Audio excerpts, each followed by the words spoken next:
پتھر نے حضور کی آواز سنی اور عمل کیا، رک گیا۔ اللہ فرماتا ہے ایمان والو اطیعوا اللہ و اطیعوا الرسول، اطاعت کرو اللہ کی اور اطاعت کرو اللہ کے رسول کی۔ جو حکم، جتنی بھی پریشانی آئے، تکلیفیں آئے، اللہ کے رسول کی اطاعت کرو۔ امام احمد بن حنبل رحمت اللہ تعالی علیہ، یہ جو بادشاہ تھا نا معتصم باللہ، ہارون رشید کا والد، یہ بڑا اس نے ظلم کیا۔ اس نے اپنے زمانے میں اعلان کیا کہ قرآن مخلوق ہے۔ قرآن مخلوق نہیں، یہ تو کلام الہی، اللہ کا کلام ہے۔ امام احمد بن حنبل نے فرمایا قرآن مخلوق نہیں، کلام الہی ہے۔ آپ کو بڑے پتھر کوڑے مارے۔ امام احمد بن حنبل کو معتصم باللہ نے کوڑے مارے، بڑی سزائیں دی، مگر آپ کے پاؤں میں جنبش تک نہیں گئی۔ آپ کے بیٹے عبداللہ آپ کے پاس کھڑے، آپ نے فرمایا اللہ ابو الہیثم کو جنت عطا فرما، ابو الہیثم کے گناہ بخش۔ عبداللہ آپ کے بیٹے نے کہا ابا جی بیٹا آپ کا میں ہوں، یہ ابو الہیثم یہ کون ہے؟ ابو الہیثم یہ کون ہے؟ ابو الہیثم کو دعائیں دے رہی ہے۔ فرمایا بیٹا یہ بغداد کا سب سے بڑا چور، بڑی غور طلب بات، بغداد کا سب سے بڑا چور، اور ایک دن بادشاہ مجھے پکڑ کے لے کے جا رہے کوڑے مارنے کے لیے۔ احمد بن حنبل مان قرآن مخلوق ہے۔ میں نے کہا قرآن مخلوق نہیں ہے، اللہ کا پاک کلام ہے، یہ مجھے مارنے لے جا۔ اب آگے سے ابو الہیثم آ رہے ہیں۔ اس نے کہا احمد بن حنبل میں بغداد کا سب سے بڑا چور، 18,000 کوڑے میری پیٹھ پہ لگے ہیں، میں نے چوری نہیں مانی اور نہ ہی چھوڑی۔ 18,000 کوڑے پوری زندگی پہ مختلف اوقات میں۔ یہ شاہ ولی اللہ محدث دہلوی اپنی کتاب ازالہ میں لکھتے ہیں 18,000 کوڑے۔ اس نے کہا میں ماننا نہیں ہوں۔ اے احمد بن حنبل کہیں کوڑوں سے ڈر کے حق کا ساتھ نہ چھوڑ دینا۔ فرمایا بیٹا اس کی اس بات نے مجھے کھڑا کر دیا، مجھے مضبوط کر دیا۔ بھائی ایک چور نہیں مان رہا اتنی مار کھا کے، میں کیسے مان لوں؟ چور مانتے نہیں ہیں۔ چور کبھی کسی سے سنا چور مان گیا؟ یہ ماننا ہے تو چوری کیوں کی ہے؟ ملک نہیں کھا گئے پورے، ماننا ہے؟ کبھی بھی نہیں مانے۔ ملک تباہ کر دیا، برباد کر دیا، کھا گئے، اور نہ مانے نہ قیامت تک مانیں گے۔ کیوں؟ چور ہے۔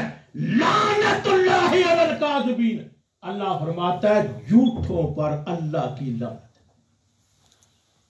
جھوٹ بولنے اس پر خدا کی لعنت۔ امام احمد بن حنبل، وہ عام آدمی تھے امام احمد بن حنبل، 7.5 لاکھ حدیثیں زبانی یاد تھی۔ اللہ فرماتا ہے اطاعت کرو اللہ کی اور اللہ کے سچ بات آ جائے۔ اللہ قرآن میں فرماتا ہے سورۃ احزاب، یا ایھا الذین آمنوا، اے ایمان والو، اتقوا اللہ، اللہ سے ڈرو، وقولوا قولا سدیدا، سیدھی بات کرو۔ چوری کیا بھائی، تم نے چوری کی، میں نے کی ہے، میں مجرم، مجھ سے غلطی ہو، آئندہ نہیں کروں گا۔ اللہ فرماتا ہے جو بندہ اپنی غلطی کو مان جائے پھر ندامت کرے، چہرے پر ندامت آئے، اللہ فرماتا ہے میں اسی وقت اس کی غلطی کو معاف فرما دیتا ہوں، میں اس کو بخش دیتا ہوں، اس کو گناہوں کو معاف فرما دیتا ہوں۔ اور جو نہیں مانتا اپنی بات، ضد پہ اڑ جاتا ہے، وہ ایک گناہ پر ہزاروں گناہ کرتا چلا جائے گا، ہزاروں گناہ، ایک گناہ کی وجہ سے گناہ کی دلدل میں وہ پھنستا چلا جائے گا۔ اللہ فرماتا ہے یصلح لکم اعمالکم، جو بندہ سیدھی اور سچی بات کرے، اللہ فرماتا ہے میں اس کے اعمال کو سنوار دوں گا۔ یصلح لکم اعمالکم، جو بھی وہ اچھا کام کرے گا نا میں قبول کر لوں گا۔ وَيَغْفِرْ لَكُمْ ذُنُوبَكُمْ، اللہ فرماتا ہے میں اس کے گناہوں کو بھی معاف فرما دوں گا، اس کے گناہ بخش دوں گا۔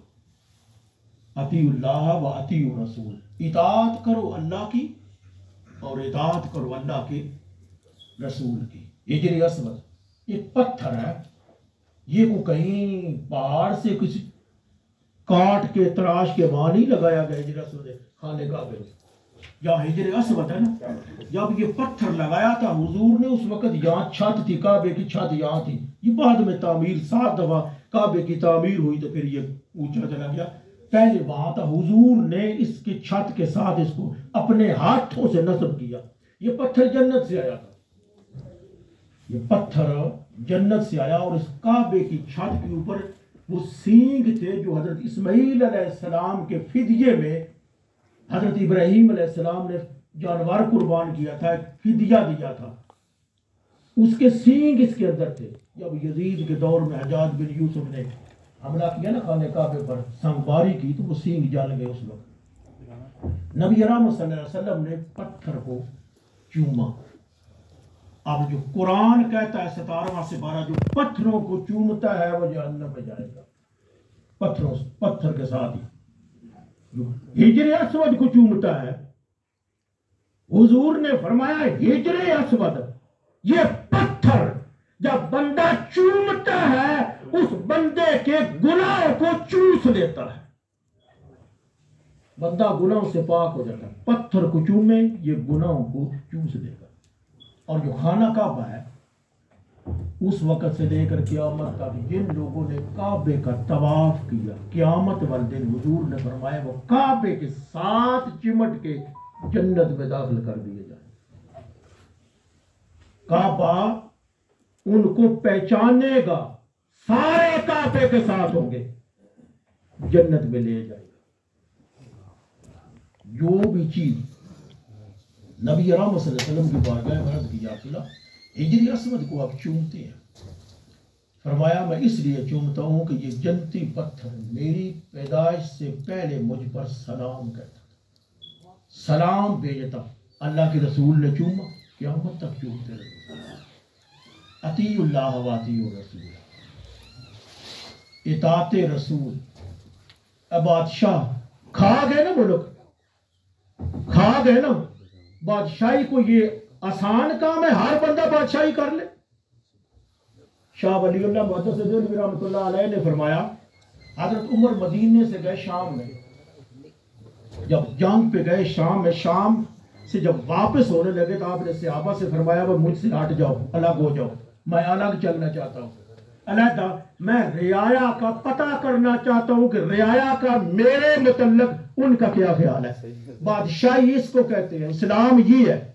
حضرت عمر علیحدہ گاؤں ہے، دیہات ہیں، جھونپڑی ہیں، آپ جا رہے تھے، ایک جھونپڑی کے اندر داخل ہوئے، شاہ ولی اللہ محدث دہلوی رحمۃ اللہ علیہ فرماتے تھے کہ عورت بیٹھی ہے، بوڑھی عورت بیٹھی ہے، فرمایا مائی بتا عمر کے بارے، عمر کہاں ہے؟ اس بھائی نے کہا عمر شام گیا ہوا ہے، اب واپس آ رہا، اب نہیں پتا کہ وہ کہاں ہے۔ اب مائی کو نہیں پتا کہ عمر یہی ہے۔ کہا تیرا کیا خیال ہے عمر کے متعلق؟ کہا اللہ عمر کا کبھی بھی بھلا نہ کرے۔ حضرت عمر فرمایا توبہ توبہ توبہ توبہ، بھائی تم نے یہ کیا کہہ دیا، کیا بول دیا منہ سے، کیوں کہا؟ کہا عمر نے میری خبر نہیں لی۔ حضرت عمر نے فرمایا کہ عمر کو کیا پتا کہ یہاں اس جھونپڑی میں رہے۔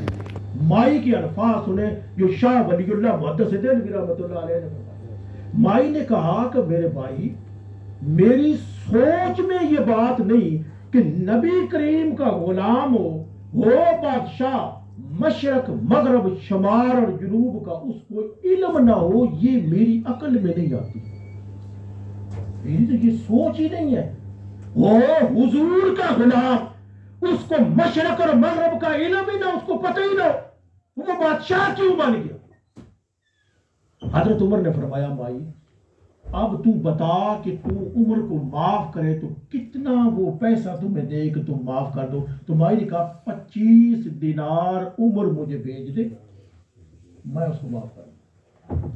حضرت عمر نے فرمایا ٹھیک ہے۔ اتنی بات ہوئی تو حضرت علی اور عبداللہ ابن مسعود وہ حضرت عمر کو تلاش کرتے خیمے کے اندر آ گئے،